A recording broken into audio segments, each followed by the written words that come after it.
خدا کے ہاں دیر ہے اندھیر نہیں ہے.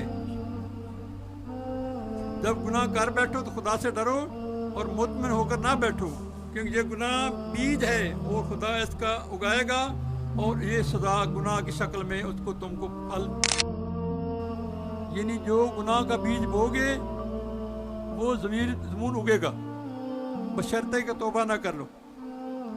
توبہ جس عمر مرضی کر لو توبہ قبول ہو جاتی. گناہ جو ہو گیا تو پھر چپ کر کے تو نہیں بیٹھنا چاہیے نا، اس کی فکر لگی رہنی چاہیے. اللہ رب العزت کئی مرتبہ پردہ پوشی کرتا ہے لیکن آخر پھر راز فاش ہو جاتا ہے. عمر فاروق کا زمانہ مبارک تھا، ایک شخص نے چوری کی تو اس نے کہا امیر المومنین یہ میری پہلی چوری ہے. ان میں کہ ہاتھ کاٹ دو.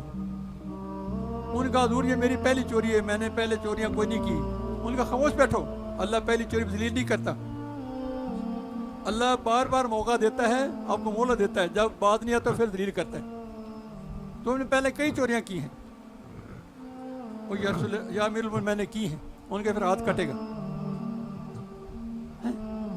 اب میں ایک نتیجے پہنچا ہوں، یہ میں آپ کو تجربے کی بات بتانا چاہ رہا ہوں، جو آپ کو شیئر کرنا چاہ رہا ہوں کہ بہت سے لوگ ایسے ہیں جن کو سمجھاؤ نا ان کو سمجھ نہیں آتی جب تک اس سے برے گناہ کی سزا نہیں دیکھ لیتے.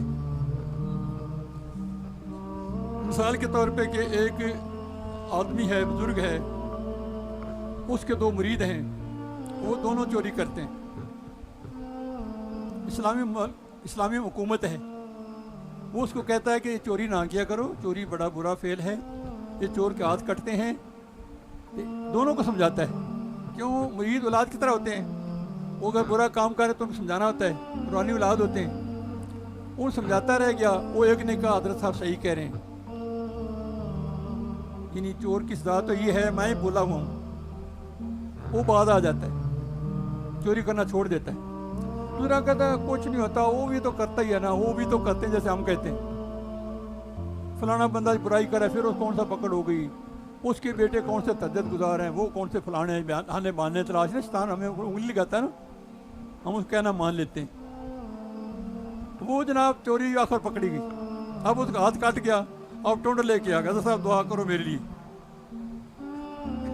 ان کا ہاتھ تو کٹا کے آ گیا. نہیں سمجھ لگی. اب بہت سے لوگ، یہ بڑی لمحہ فکرے والی بات ہے، جا کے سنو بات کو، بہت سے لوگ برائیوں مبتلا رہتے ہیں.